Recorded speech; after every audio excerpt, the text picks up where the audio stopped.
Bueno, vamos a ver cuáles son los tipos principales de imágenes digitales que ustedes van a estar empleando constantemente en su carrera. Esto es bien importante que lo dominen. Son varios datos y como aparte en el curso estamos viendo otros muchos datos de cómo usar Illustrator, cómo usar Photoshop, más sus demás clases, ¿verdad? Sí es necesario que tomen apuntes y que constantemente repasen esto, porque esto de los formatos es súper básico, ¿verdad? Y es muy importante que no vayan a confundir los formatos para que después no echen a perder trabajos, ¿sale? Bueno, constantemente los voy a estar estorbando un poco porque voy a estar trabajando con la persiana de capas, así que me van a tener que perdonar. Bueno, entonces, los tipos de imagen digital tenemos tres. Los que se llaman de entrada, es decir, los que vienen con aparatos como sus cámaras en teléfonos o sus cámaras digitales, todos los que se usan para capturar imágenes, o por ejemplo un escáner. No sé si conozcan los escáneres, pero son aparatos para como copiadoras, pero que digitalizan alguna imagen física. Tenemos los de edición, que son los que usamos para trabajar, por ejemplo, en Photoshop. Y tenemos los de salida, que son todos esos archivos que finalmente entregamos a nuestros clientes o al impresor o subimos a redes. Entonces son los básicos. Vamos a desmenuzarlos y aquí es donde quiero que pongan atención. Entonces vamos a empezar con los de entrada. En los de entrada tenemos el RAW, que ya habíamos discutido en un video anterior, que es un formato, como dice aquí, sin pérdida. ¿Qué quiere decir sin pérdida? Hay algunas imágenes que cuando nosotros las grabamos mantienen todos sus datos tal y cual entraron al dispositivo. Y hay otros que con tal de ahorrar un poco en espacio, que sean imágenes un poco de menos peso, empiezan a quitarles algunos datos que no son muy relevantes y que no se aprecian a simple vista. Sin embargo, el problema que tienen los formatos con pérdida es que mientras más vamos grabando, más se van perdiendo datos, porque por ejemplo, tienes tu imagen de entrada, la grabas con un formato con pérdida, vamos a suponer que pierde, voy a exagerar, 10% de información, la grabas, luego la vuelves a abrir y la vuelves a grabar con ese mismo formato, entonces ya no perdió, de ese 10% que había perdido, se quedó con el 90%, ahora pierde otros 10% y así se va, entonces se van degradando, y aquí les puse un pequeño ejemplo. Aquí tenemos un mismo texto. Este no tiene pérdida. Es como el RAW que tenemos aquí. Y el otro es un formato con pérdida. Empiezan a ver ustedes estas como basuritas que se forman alrededor, como polvito. Y aparte la imagen se ve como irregular, no se ve tan lisita. Por ejemplo, vean estas curvas de aquí, vean de aquí cómo se empiezan a hacer medias raras. Estas basuritas que se llaman aquí se llaman artefactos y probablemente las han visto ustedes algunas veces cuando comparten alguna imagen en internet, sobre todo una imagen ya vieja de mis tiempos, ¿sí? Que ha sido grabada montones de veces y vuelta a mandar. Esto es lo que les pasa a las imágenes con pérdida. No quiere decir que cuando grabemos una imagen la primera vez con pérdida se vea así de fea, ¿sí? Pero si las empezamos a comprimir mucho, sí puede que empiecen a verse muy mal, ¿sí? Entonces vamos a ver ahorita cuándo sí y cuándo no usar imágenes con pérdida. Bueno, entonces volviendo al formato RAW.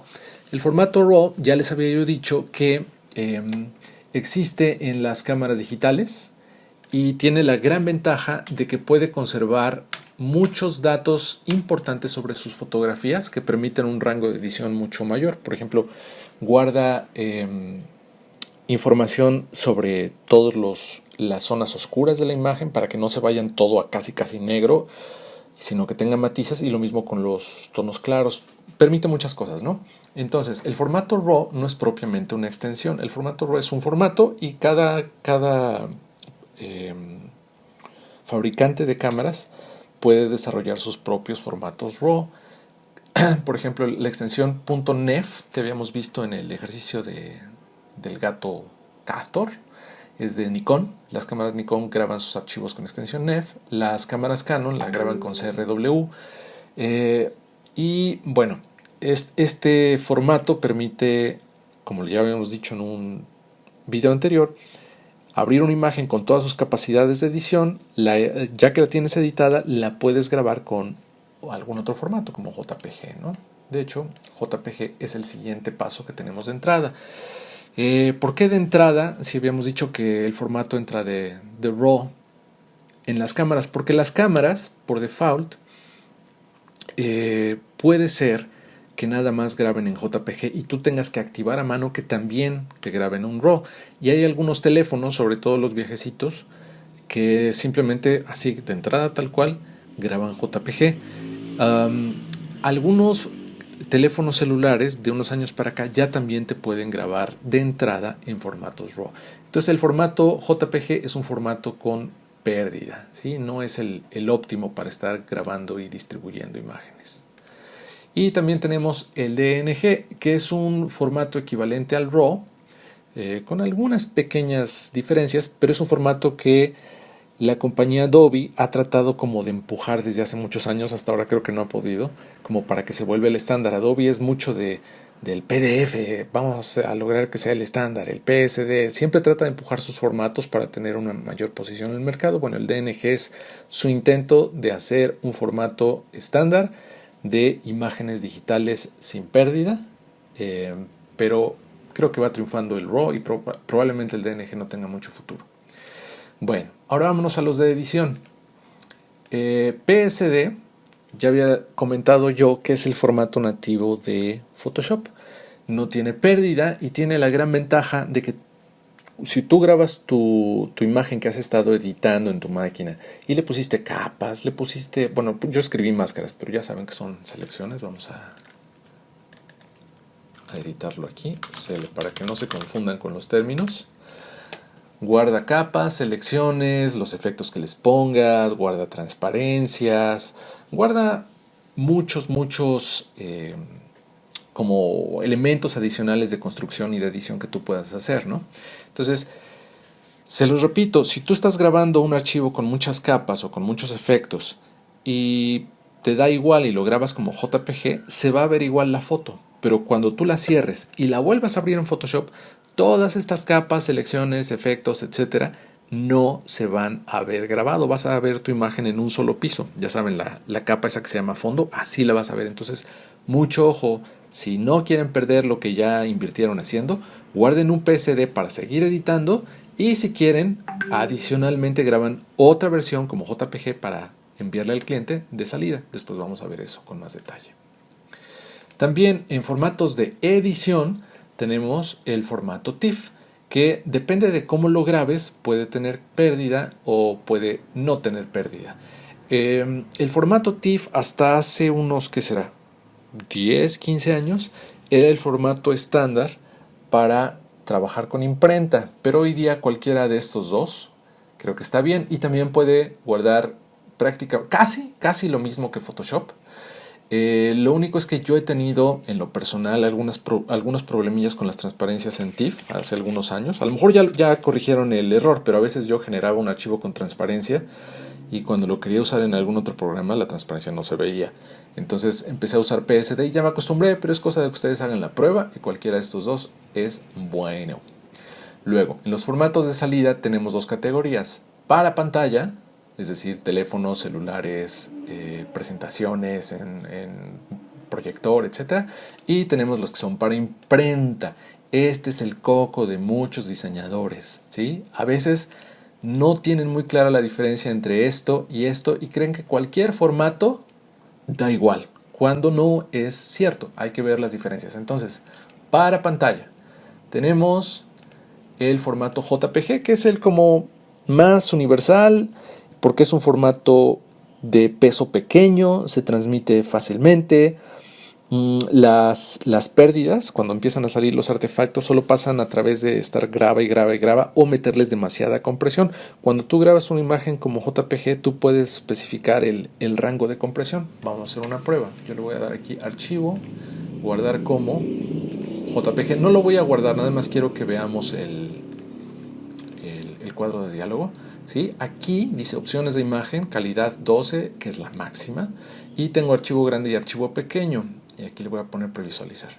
Entonces yo empiezo a bajarle la calidad, ¿sí? Y noten, bueno, no sé si se aprecie ya en YouTube, yo aquí en la pantalla lo estoy viendo, aquí se empiezan a ver unos artefactos terribles, se empieza a ver uno como bandeado aquí. Esto es lo que pasa cuando, bueno, lo estoy haciendo muy drástico, pero cuando quieres que tu archivo pese muy poquito, noten aquí también cómo el tamaño empieza a cambiar. Cuando yo subo la calidad, el tamaño empieza a ser más grande. De 191K baja hasta 52, la mitad, pero vean qué calidad tan fea, ¿no? Entonces, siempre que yo uso JPGs, me he acostumbrado a siempre mandarlos a calidad máxima.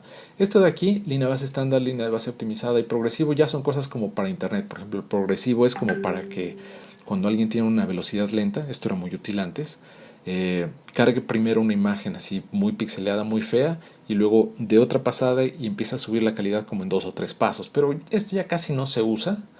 Y yo generalmente dejo esta, a menos que mi máquina tenga, por estar manejando una imagen muy grande, a veces se queda sin memoria y me pide que grabe con esta. Pero bueno, generalmente yo lo dejo así, en máximo y en línea de base. Entonces eso es el JPG. Obviamente no lo grabé, no necesito grabar el JPG de este archivo. Voy a conservar mi PSD, que es el que tengo aquí para grabar, y que se conserven todas estas capas. Noten que también a las capas les puse colorcitos, eso no se los había dicho. Tú puedes decir con botón derecho sobre una imagen, puedes, por default tiene sin color, pero le puedes decir que la quiero en rojo y el iconito se los pone en rojo. Esto es básicamente para tener un poco de más orden en tus capas, ¿no? Después vamos a ver que se pueden hacer otras cosas. Por ejemplo, también puedo seleccionar todas estas capas con Shift y meterlas en una carpetita, y puedo darle doble clic y poner aquí para pantalla, y ponerle aquí a este también el color verde, ¿sí? Es lo mismo, solo que esto me permite, si tengo muchas capas, me permite tener un poquito más de orden. Pero bueno, ya me estoy saliendo del tema. El caso es que estábamos con el JPG. Es muy conveniente para, por ejemplo, si se lo vas a mandar a alguien a un teléfono. Pero recuerden, no guarda los datos adicionales, los pueden llegar a perder, ¿no? Entonces, mucho ojo cuando lo usen. Se usa mucho para mandar fotos a un cliente, por ejemplo. Luego tenemos el PNG. Este formato no tiene pérdida, es más reciente que el JPG y tiene la particularidad de que puede guardar transparencia. Por ejemplo, si tú tienes una marca que es circular y el cliente la quiere usar con el fondo transparente, pues vamos a hacer una prueba. Creo que por aquí tenía yo un PNG. Acá está. ¿Sí? Si se fijan, mi ganso lo guardé y tiene un área transparente. Esto, si yo se lo envío, por ejemplo, a alguien que arme páginas de internet, puede usar este gansito y ya sabe que el fondo está transparente, entonces lo puede montar sobre otra imagen que tenga un edificio, un color plano, un texto, etcétera, y se va a ver perfectamente a través de estas zonas. Entonces, el PNG te guarda muy bien la calidad y además no te permite transparencias, y los bordes que genera son muy suavecitos, son muy buenos para, por ejemplo, mandar también sus marcas, ¿no? Si las quieren sin fondo. Ahora fíjense lo que pasa, si yo guardo este mismo ganso, pero ahora lo grabo como JPG, vamos a ponerle ganso JPG, y luego voy a abrir ese ganso, ese JPG que acabo de grabar. ¿Sí? Si se fijan aquí en mi explorador, veo el fondo transparente y aquí, bueno, se veía negro, pero indica que hay transparencia, ¿no? Vamos a abrir el JPG. Y ahora, ¿qué es lo que sucedió? Mi fondo, que era transparente, ya se perdió. Entonces, si tú tienes una imagen donde requieres que el fondo sea transparente, pero se te va el avión y la mandas como JPG, ese fondo transparente tan bonito que tenías se va a ver perdido. Entonces también aguas, ¿sí? PNG cuando quieras fondos transparentes y buena calidad. Y tenemos también el GIF. El GIF tiene pérdida y también te graba transparencia, ¿sí? Bueno, aquí no lo puse, pero sí guarda transparencia. Tiene el inconveniente de que no tiene bordes tan bien recortados. Vamos a hacer una prueba. La verdad es que no lo he probado, pero vamos a grabarlo como GIF. Y aquí le activamos la transparencia. Si esto no está activo, no se va a grabar. Si ustedes se fijan, tiene un máximo de colores que es de 256. Ahorita explico un poco para qué es eso. Vamos a grabarlo y vamos a abrirlo de vuelta a ver qué tal se comporta. ¿Sí? Bueno, aparentemente se parece bastante. Voy a cerrar este JPG porque ya no lo necesito. Pero si ustedes se fijan, no sé qué tan bien se note en sus... Bueno, vamos a hacerlo esto más grande para que se note más. Vamos a darle doble clic para que lo abra al 100%. Ahí está el 100%. Entonces, fíjense en los bordes de esta curvatura. Ahora vamos a ver los bordes de esta curvatura con el GIF. Si ustedes se fijan, los bordes se ven más como de dientitos, se ven más cerrados. Porque como tiene menos opciones de color, este solo puede grabar 256 colores, se reduce mucho la capacidad de suavizar los bordes, no tiene tantas posibilidades de que te haga un difuminado con más grises como lo hace el PNG.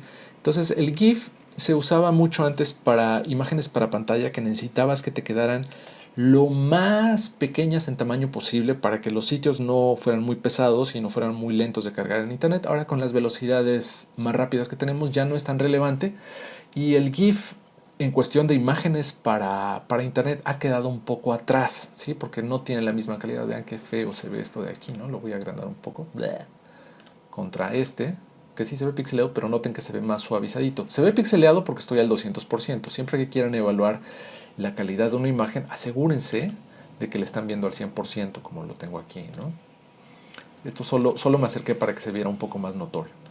Pero bueno, los dos les van a grabar la transparencia, el GIF y el PNG, pero el PNG tiene mejor calidad. Sin embargo, el GIF se sigue usando para animaciones, ¿sí? El GIF puede tener varias secuencias que puedes tú armar en Photoshop para hacer pequeñas animaciones. Por ejemplo, podemos hacer que el ganso mueva los ojitos o vaya caminando, etc. Entonces, ese es uno de sus usos principales.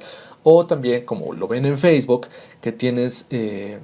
para reaccionar para comentar en una publicación, puedes mandar GIFs. Todos esos GIFs, si ustedes se han fijado, tienen, bueno, los que son animaciones, no se ven como en una película. Aunque sean pedazos de una película, se ven con colores un poco raros, porque precisamente el número máximo de colores que puede tener cada cuadro de los que se conforma esa animación es 256. Entonces tiene que reducir algunos colores, algunos no entran en los 256 y los cambia por alguno que sea el más parecido. Entonces por eso se empiezan a ver raras las imágenes. Bueno, entonces todas estas son opciones para cuando tú quieres mandar algo para verse en teléfonos, en monitores, en internet o en alguna presentación que vayas a hacer ante un cliente. Presentación, por ejemplo, con un proyector. Y luego tenemos las que son para imprenta. ¿Sí? Las que son para imprenta son el PSD, se puede usar, te guarda las transparencias. El TIFF, que también te guarda las transparencias, que si se fijan son estos dos mismos. Y además tenemos el PDF de Photoshop, que te permite adicionalmente mandar un archivo que tenga algunas restricciones. Por ejemplo, tú puedes indicar que no se puede imprimir a menos que le metas una contraseña, o no se puede editar a menos que le metas la contraseña. Entonces, esa opción es útil cuando tú quieres mandar algo, por ejemplo, una propuesta a un cliente, pero no quieres que le esté imprimiendo o no quieres que le haga ediciones. Entonces le puedes mandar con ciertos candados. Claro, otra opción es que le mandes, por ejemplo, tu marca, si todavía no te acaba de pagar las opciones, se las mandas con una marcota de agua, es decir, algún texto o alguna imagen encima con ligera transparencia para que no te sea más difícil, pues, que te hagan daño. Entonces, estos son los formatos para imprenta. Por favor, por más que escuchen impresores decirles, sí, mándame JPG, traten de nunca mandar estos formatos cuando son imprenta porque les van a quedar mal o pueden acercarse al mal. Por ejemplo, JPG, si le metes cero compresión, es decir, la mejor calidad, te puede más o menos funcionar para imprenta, pero por favor que nunca sea la primera opción. Solo manden un JPG para imprenta si hay alguna razón sólida, ya que ustedes estén más ambientados con la prensa, si hay alguna razón sólida para que su impresor solo pueda trabajar con JPGs. De otra manera, por favor, manténganse en este rango. Y bueno, esos son los tipos principales, no los únicos, pero los principales de imagen digital.